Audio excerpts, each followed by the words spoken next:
First of all, I want to say how touched I am just to be able to be here after all these years, which have been very tough for all of us. So I think it's a very good news that we are able to resume our normal activity. So I'm really very, very happy to be here and to be able just to present our recent results just here in person. So I want to thank the organizers for inviting me to give this talk, and also for the effort that they have made in organizing this conference in spite of all the difficulties that have been around in our world for the last about 2 years.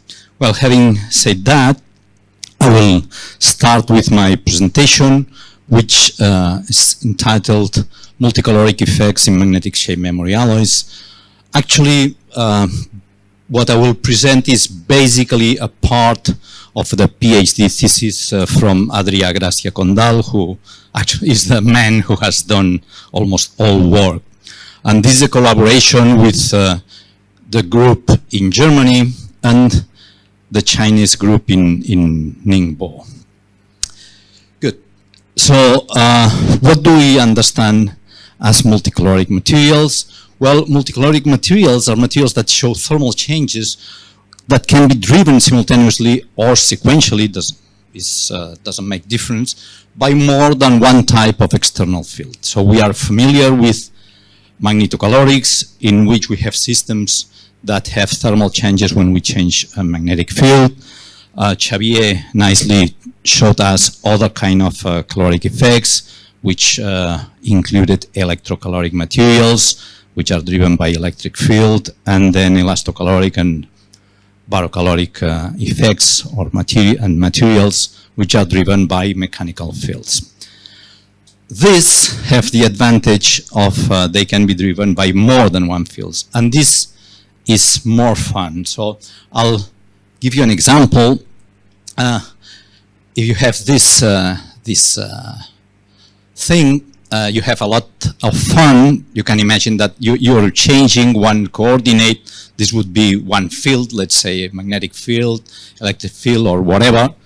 And just by changing the field, you are just changing the height, which in this case could be entropy, okay, in this cartoon. So this is quite funny. But if you are able to change two fields, I would say that this is even more funny, because here you can change this field, and then you can just go making loops and many interesting things. So I think that you can, with this cartoon, you can see which is the advantage of using two fields. Or I can put you another example. I don't want to be too long on this, but imagine I put this bottle of water here in the middle of the room. If you were restricted to move around this wall, that would be just a single caloric effect, you will never reach this bottle of water. If you're restricted to move along this wall, you'll never reach this bottle. But if you can move two axes, you will gain the prize and you will have the bottle of water. So this is one advantage of multicaloric effects when compared with single caloric effects. So a few notes on thermodynamics is that if you do just single caloric effects, as I just showed you in my previous example, you're restricted just to move either along this axis or either along this axis. It means that if you do magnetocaloric effect, what you have is that when you change magnetic field, you go, here I'm plotting entropy as a function of magnetic field and pressure. So if you change magnetic field, you go from this point to this point here. And if you change another field, as an example, I put pressure here, but can be any other field, you're going from this point to this point. While if you do a multicaloric effect, when you change the two fields, you're going from here to here. So you can see that this point B and this point C, they are disconnected. I mean, just by doing simple barocaloric effects or magnetocaloric effects, you cannot guess what would be the multicaloric response. You need somehow make this path here, which means just applying pressure while you have a magnetic field applied, or applying magnetic field but having a pressure applied. It means if you put this into equation, what means is that the multicaloric effect is not the simple sum of the barocaloric effect and magnetocaloric effect. So you need for sure to apply the two fields on your material. Just the theoretical thermodynamic framework is very well established, and you can have a look at this paper by Tony Planes and Teresa Castan and Abad Saxena, where they have developed all the theoretical framework, and there you can see the equations that demonstrate that this cross response that you have to have the two applied fields. But the problem is that there are very few experiments on multicaloric materials. And why is that? One reason is that this topic is really very recent. And the second most important reason is that it is not easy to do this kind of experiments, because you cannot do these experiments with commercial equipment available in the laboratory. So in many cases, what you need is just bespoke experimental systems. And this is the reason why the number of experimental results on multicaloric materials is really very scarce. Well, we have undertaken this study, and this is our toy that we have at in our laboratory in Barcelona. So what I'm showing here is a calorimeter which is able to work under applied magnetic field and applied uniaxial stress. So I'll go very briefly on this device. So if you need more details, they are described in this paper here. And actually, the calorimeter is this part shown in here, which is a copper block, and it has two sensors, which are Peltier elements, which are differentially connected. So in the bottom sensor, you put a reference, which typically is a piece of copper, because we work with metallic samples. And on top, then, of course, the problem is that you have to somehow disconnect the mechanical part with the thermal part, because you don't want your heat released by the sample to go outside through the part that you use to apply pressure. So, and on the other hand, you cannot apply the pressure directly to the sample and directly to the sensor, because it breaks. So what we did, our solution was, we put a peak holder and then a hard aluminum disc that goes there in such a way that the pressure, that's the sample and that's a bar where you apply the pressure that you apply to the sample does not go directly to the sensor, but it goes through this hard aluminum disc. And in this way, of course, you lose some sensitivity of the calorimeter, but still you have enough sensitivity to work with. And you decouple the mechanical part, because from the thermal point of view, you isolate this hard aluminum rod with a plastic peak disc. So this is the core of our calorimeter, that this goes inside a container through which we circulate a cryo fluid so we can control the temperature. And this is just a hard aluminum bar, which is used to apply the uniaxial pressure. And all this goes into a cryogen liquid-free magnet that can go up to 6 Teslas. And the way to apply stress is that we put just lead blocks on top. So this is a way of applying it.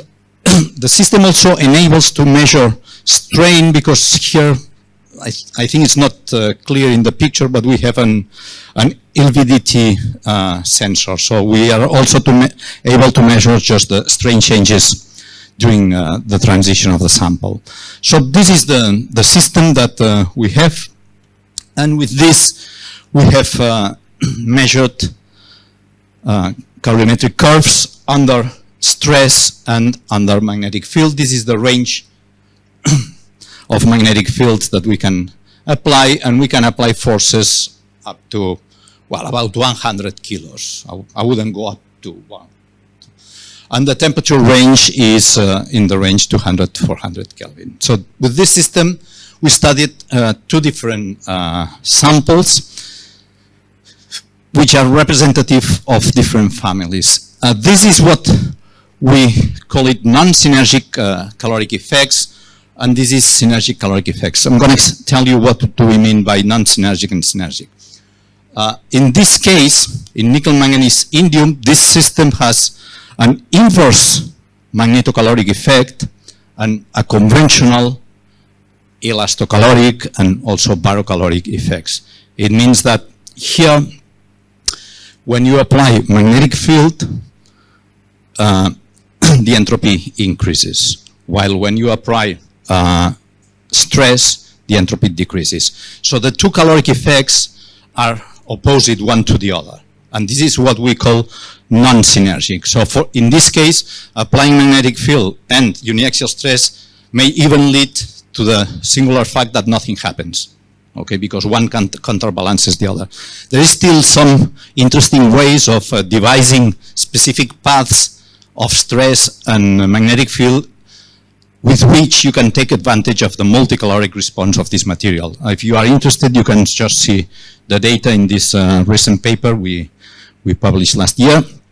But today, I will concentrate on this nickel manganese gallium copper alloy, which has synergic caloric effects. In this case, both magnetocaloric and elastocaloric effects have the same sign. Okay, they are both conventional.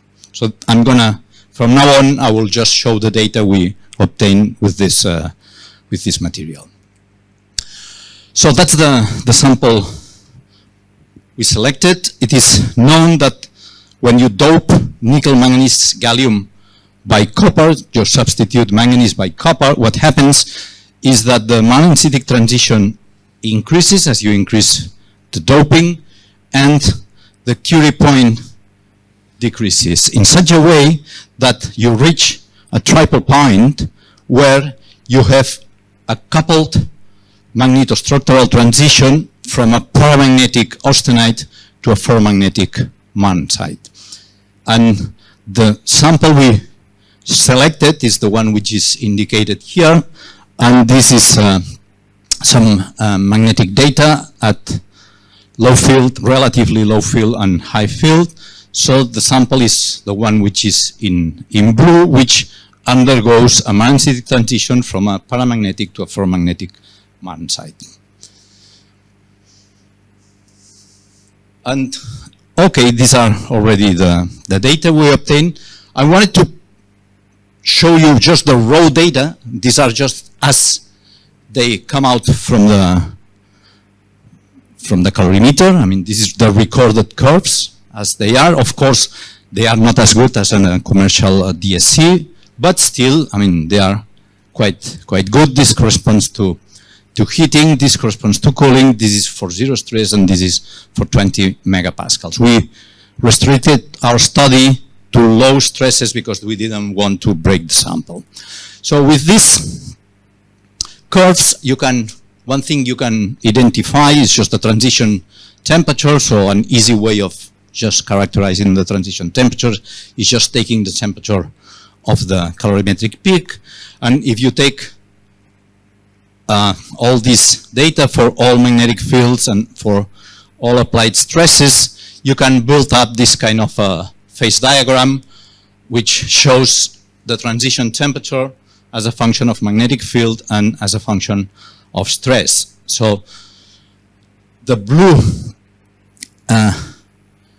symbols correspond to the transition from austenite to martensite, while the red symbols correspond to the transition from martensite to austenite. And of course, you can induce this transition either by heating you go from martensite to austenite, but you can also induce it by decreasing stress and by decreasing magnetic field. This is what these arrows here indicate.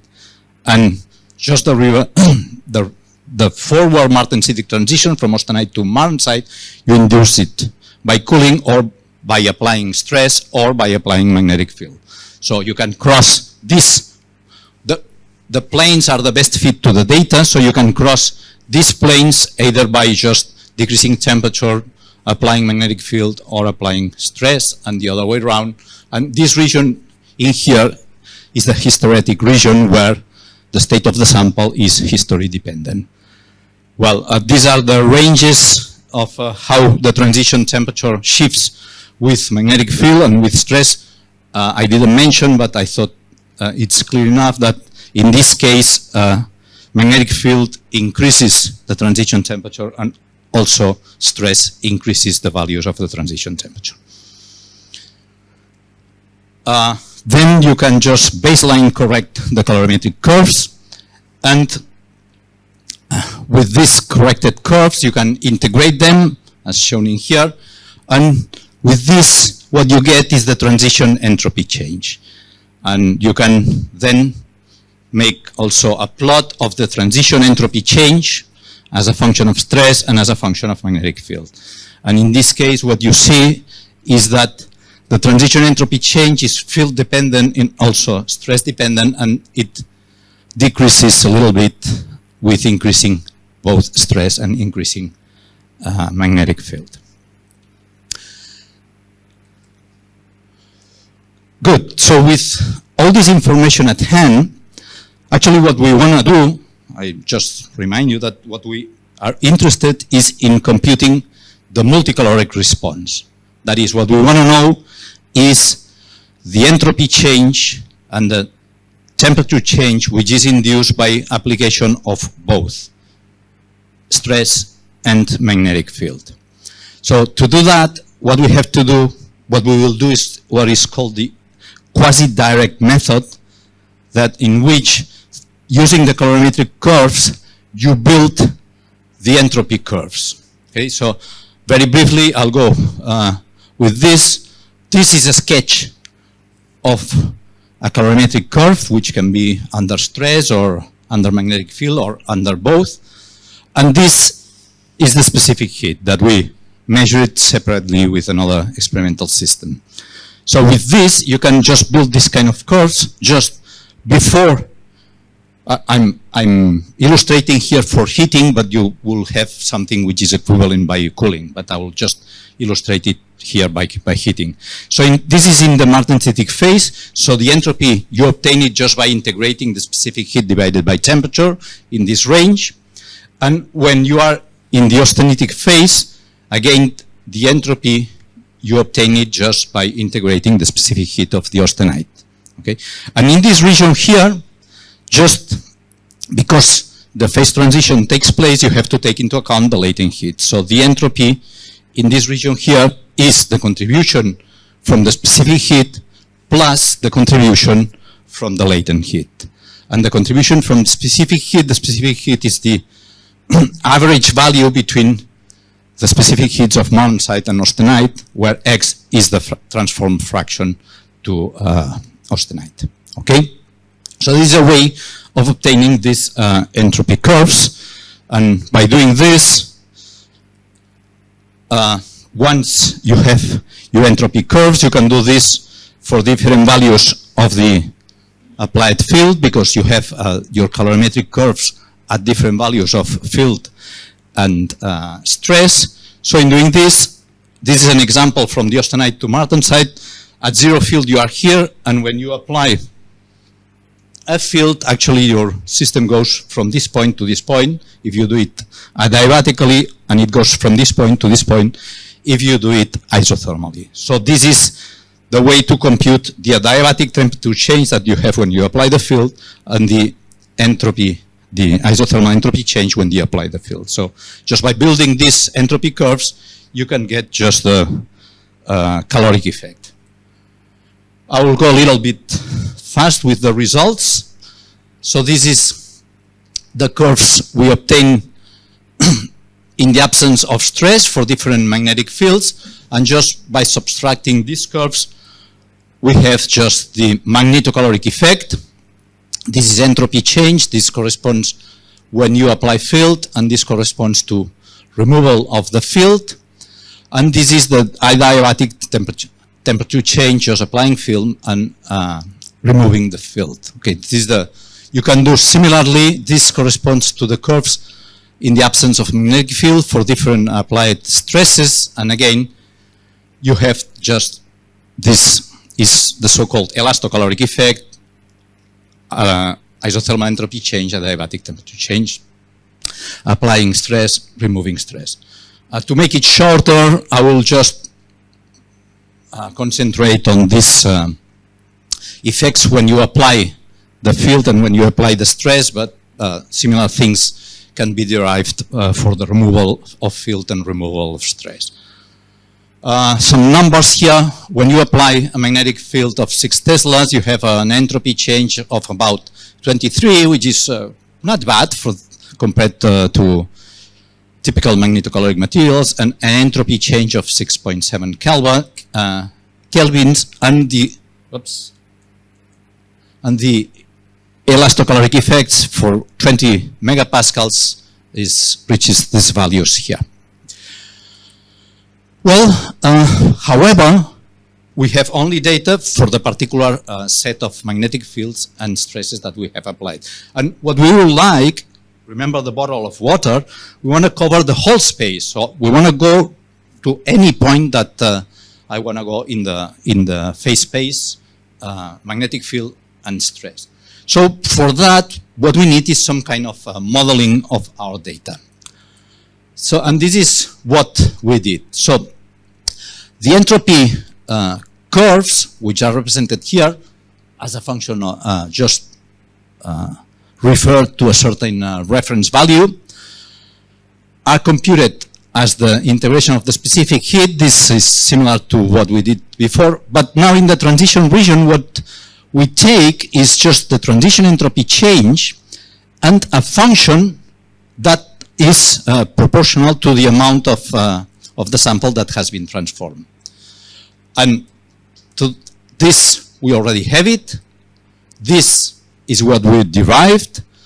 And for this, we use just a function like this one. I will not go into the details, but it reproduces quite well the transformed fraction that goes from 0 to 1 within the transition region. And here I compare just the experimental data with the fitted curves, which are the dashed lines, which are quite good. The agreement is quite good. And with this, we can build the entropy as a function of temperature, stress, and magnetic field for any value within the range that we have studied. So these are typical entropy curves as a function of temperature and stress. So these are isofield entropy surfaces. The different colors correspond to steps of 1 Tesla. And here, these are isostress entropy curves for steps of 5 megapascal, the different colors. Okay. And just from these curves, you can just compute any caloric effect. So we start by computing the elastocaloric effect from these curves, and I'm plotting here as a color contour map, and this is the transition region. This, I don't know if it is clear enough, so this goes from 0 to minus 18, so this is the region where you have the maximum elastocaloric value, and I'm telling you that is elastocaloric because this corresponds to 0 magnetic field. So with this, we obtain that for the elastocaloric effect, data which are here, and we can compare with the data we had from the non-fitted curves. So you can see that there is quite a good agreement from the fitted values from the values we obtained from the fit and the experimental data. So this gives us confidence that the fit we have done is good enough, so the values we will obtain from the multicaloric response are reliable. We also did it for the magnetocaloric effect, and again, there is a good agreement between the values we obtained from the fit and the values from experimental data. Well, but this is not the most interesting thing, because what we want to do is just see the we already were able to get this without all the fitting. But now, before that, as Xavier mentioned before, for the magnetocaloric effect, one of the main drawbacks is that you have to use very high magnetic fields. The magnetic fields that you can achieve with permanent magnets are around 1 Tesla, so it's worth analyzing what happens at 1 Tesla. So for the magnetocaloric effect at 1 Tesla, we have, well, this entropy change, which is not that bad, but still the temperature change is relatively small, 1.6. This is the magnetocaloric effects at 1 Tesla. Now we are in a position that we can just compute the multicaloric effects, that is, the entropy changes and the temperature changes that you obtain when you apply both magnetic field and uniaxial stress. And these are the results as color contour plots. So these are entropy change given by the color code as a function of magnetic field and uniaxial stress. So this is the isothermal entropy change. And you can see here that you have just, this is the region where you have the maximum values. And this corresponds to the adiabatic temperature change, okay? So if we compare the values from the multicaloric effect to those from the single caloric effect, this was for the magnetocaloric effect, we see that there is a slight increase in the entropy change, but more remarkable, there is a significant change in the maximum adiabatic temperature change that you can obtain. We can also, again, compare what happens at low magnetic fields. And this is really a big advantage. Remember that for the magnetocaloric effect at 1 Tesla, we're only able to achieve 1.6 Kelvin. While here, if you combine 1 Tesla with the application of a very small stress, 20 megapascals, you can reach an adiabatic temperature change, which is about 4 times larger. So this is a real advantage for the multicaloric response. And there are other advantages that I didn't go into detail that I will list into my concluding remarks. And my conclusion is that when you compare multicaloric response to the single caloric response, there are multiple advantages. First, you obtain larger temperature and entropy changes, when significantly larger, I would say. I didn't show it, but just by playing with 2 fields, you can just enlarge the temperature window where the caloric effects take place. This was already slightly mentioned by Xavier, and also you can show it in more detail, that just by applying 2 fields, somehow you can get rid of the hysteresis related to 1 field, and you can just build cycles of application of stress and magnetic field, which gives you reversible multicaloric or caloric effects. And another advantage that I already mentioned is that with lower fields, you can reach very large response. Okay? And that is not listed here, but probably you have seen also the work we did with a group of Darmstadt, that you can, when you play with 2 fields, you can have just a completely different point of view in which you take advantage of the hysteresis just to make a cycle where the region where you have to apply the magnetic field is much smaller than in the conventional magnetocaloric cycle. So this is another advantage that you can use by applying 2 combined fields. And with this, I reach the end of my presentation, and I want to thank all of you for being here, all the people who's watching me through streaming, and again, thanks the organizers for making this event possible. Thanks a lot. Thank you very much for the interesting presentation. And thank you for a nice talk. And my question, how you check after applying pressure, the properties fully restored? yes, sure. We have made, I mean, all the thermogram To see delta T effect. TC delta effect fully restored. Yes, yes, yes. It is. If you look at the thermal curves, yeah, I mean these are reversible no matter and also I didn't show it here, but as I mentioned, our system is able to measure the strain. So we also made simultaneously we have the strain of the sample under applied stress on heating and cooling, and you recover. I mean, there is no plastic deformation. Okay, we are just on the elastic regime, and the stress induces the magnetic transition, which is fully reversible. Super elastic effect. So